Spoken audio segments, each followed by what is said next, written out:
Hey guys, welcome back to my channel. In today's video, I am giving you guys another riff off of my original Mithai recipe.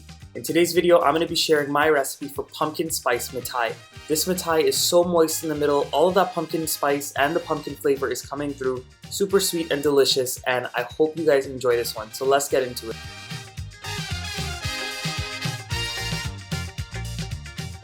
Basically, you're going to start off with some all-purpose flour in your bowl. Then you're going to go in with some unsalted butter. The unsalted butter is cold and I've gone ahead and cut it up into small pieces. What I'm basically going to do is rub it into the flour and get them into little fine pieces within the flour. And you want to get it to like a breadcrumb texture. So I'll keep on doing this and show you what it looks like. So once you guys get that butter coated all over the flour, you're going to go in with some baking powder. And the baking powder is going to help the Mithai to get that fluffy texture and a little bit of puff on the inside. And once you go in with all of your baking powder, you're going to go in with some vanilla pudding mix. Now this is the dried vanilla pudding mix. It is optional, but I do recommend it because it adds a really nice taste to the Mithai. And once you go in with that vanilla pudding mix, you're also going to go in with a little bit of custard powder. Now the vanilla pudding mix is optional, but the custard powder is one thing that should be in this recipe. And once you add in all of those dried ingredients, you're going to go ahead and mix it up really well so everything is well combined. And once you mix all of those ingredients up, it is time to go in with all of our spices or the pumpkin pie spice flavoring agents. So I'm going to go in with some pumpkin pie spice, and then I'm going in with some cardamom. I am also going in with a little bit of ground nutmeg. You could use the freshly grated nutmeg or the already ground one if you want. And then I'm also going in with some cinnamon. Now you can go ahead and play around with all of these spices. These are just what I like to add into this recipe. So at this point, you're just going to go ahead and stir everything up really well to get those spices incorporated. So once you've gone ahead and mixed all of your dried ingredients together, it's time to work on the wet ingredients. So in my bowl here, I have some of that pureed pumpkin or that canned pumpkin. You could use whatever brand you want. And then into that, I am also going in with some condensed milk.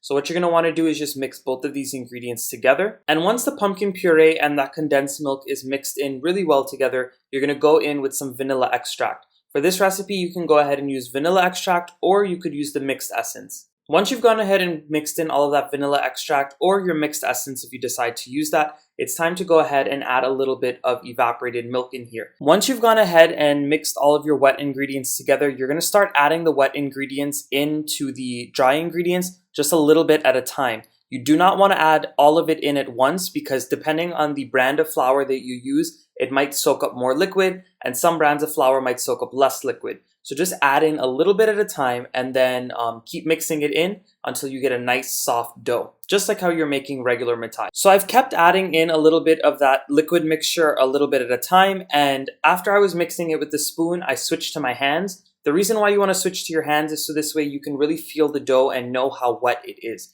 So as you guys can see, I'm not kneading the dough at all. Whenever you're making Mithai, you really just want to gather everything together. You don't want to knead it or else the Mithai is going to come out tough and it's not going to be nice and fluffy and flaky. So I'm just gathering all of the dry ingredients together, and if I see that it needs any more of that wet mixture, I'll go ahead and add in just a little touch more. So this is my dough that's finished mixing. As you guys can see, I have very little bit liquid mixture left. I have maybe 2 tablespoons of that mixture left. For some of you guys, you might use all of it, and some of you guys, you might use even less of it, depending on the type of flour that you use. So what I'm going to go ahead and do is allow this dough to sit for just about 10 minutes so those glutens rest, and then we can start frying. So after you've allowed your dough to rest for about 10 to 15 minutes, you're going to go ahead and start to roll it out. So what I've done is I've divided my dough into 2 equal pieces so I could do this in batches.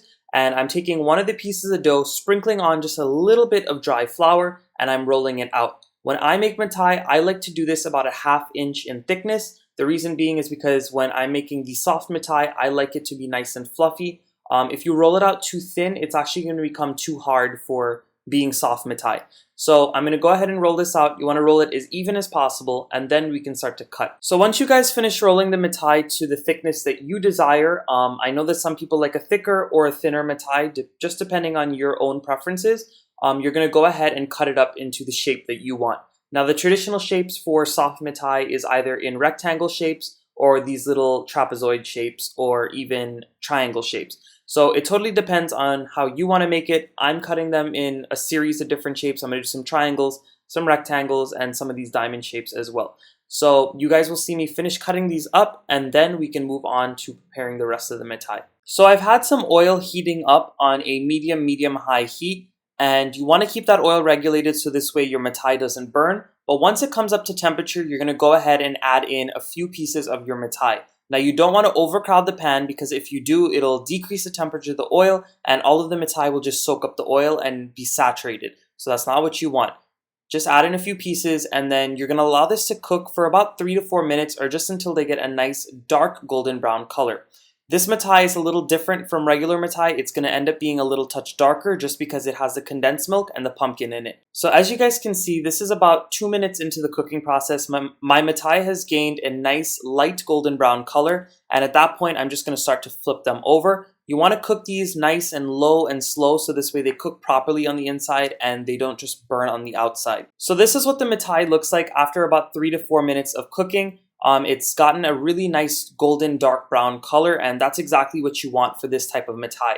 Again, it does have the condensed milk on the inside and the pumpkin, so with that extra sugar content, they're going to get a little bit darker, which also means you need to watch them a little closely because they can burn really, really quick. So when your mithai is done cooking in the pan, you want to go ahead and transfer it into a bowl that's lined with a paper towel, so this way they can get absorbed with all of that extra oil that they have.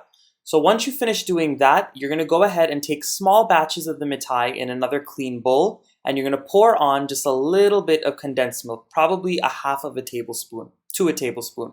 And after you go on with that condensed milk, we're going to go ahead and add on some powdered sugar. And basically what this is going to do is act as the pog, or that sugar syrup that we'd make for a traditional mithai.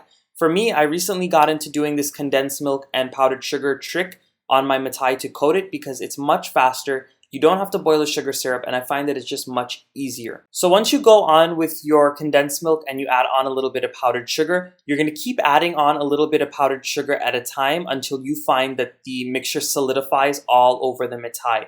Now, it does take a little bit of practice because if you accidentally add a little bit too much condensed milk, you're going to have to keep on adding powdered sugar to coat it. So just add a little bit of each at each time, so this way you can gauge how much you really need to coat that mithai.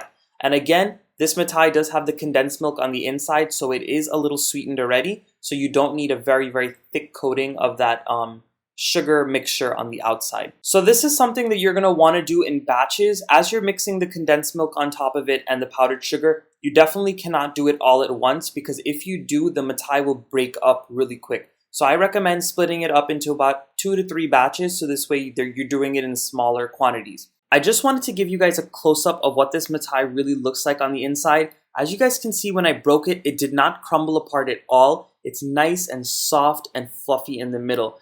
And if you guys have ever been to Panera Bread and had their pumpkin muffin, this tastes exactly like it. It's just like a pumpkin donut that's been fried and coated in a beautiful sugary mixture. It is so, so delicious, guys. So I really hope you get in your kitchen and you try this recipe. This is a great little snack to serve to guests, for your parties, or just to have by yourself with a nice cup of tea or coffee. So I hope all of you lovely people enjoyed this video today. I really enjoyed making this video for you guys and putting another spin on the traditional mithai recipe.